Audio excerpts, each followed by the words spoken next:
It is an honor for me, a privilege, and really a distinct pleasure to be able to present to Vladimir Kara-Murza the Moral Courage Award, as I said, for a person who is the embodiment of moral courage.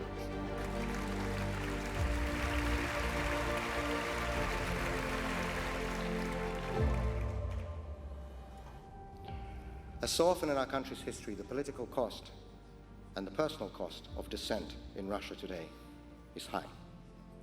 Twice in the past 3 years, in May of 2015 and again in February of last year, both times in Moscow, I experienced symptoms of severe poisoning that left me with a multiple organ failure, in a coma and on life support. It was certainly intended to kill. Both times doctors told my wife that they estimated the chance of survival at about 5%. The message was clear enough, but so is my response. Now for the second time, you will not see us run. You will not see us hide. You will not see us give up. As Boris Nemtsov always said, this is our country. We have to fight for it.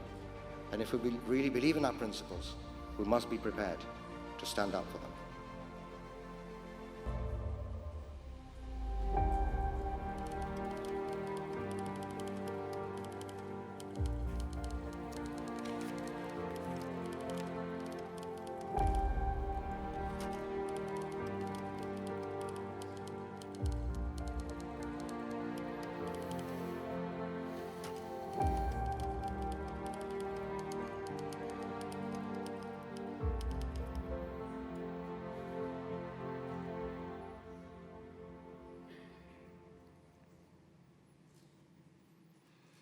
My name is Michelangelo Tedesco, and I am a student in Geneva.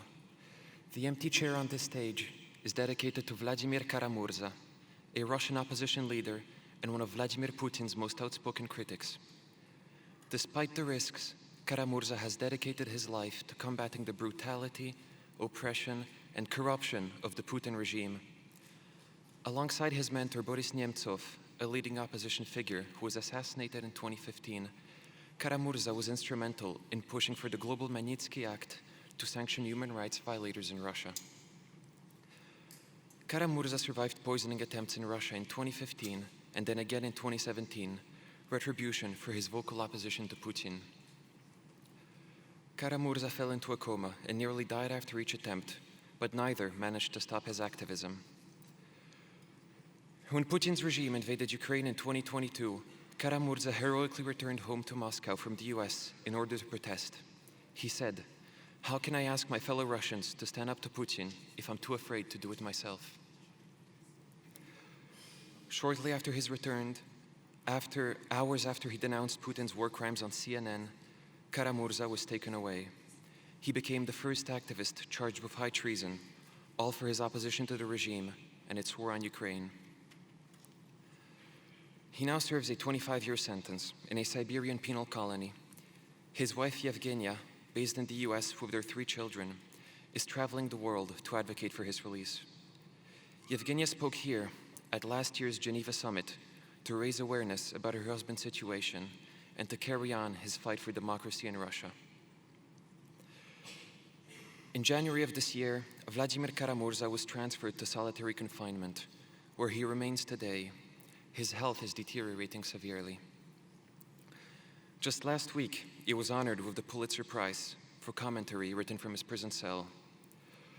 Today, we say to Vladimir Kara-Murza, we continue your fight for democracy in Russia, and we will not be silent until you are released.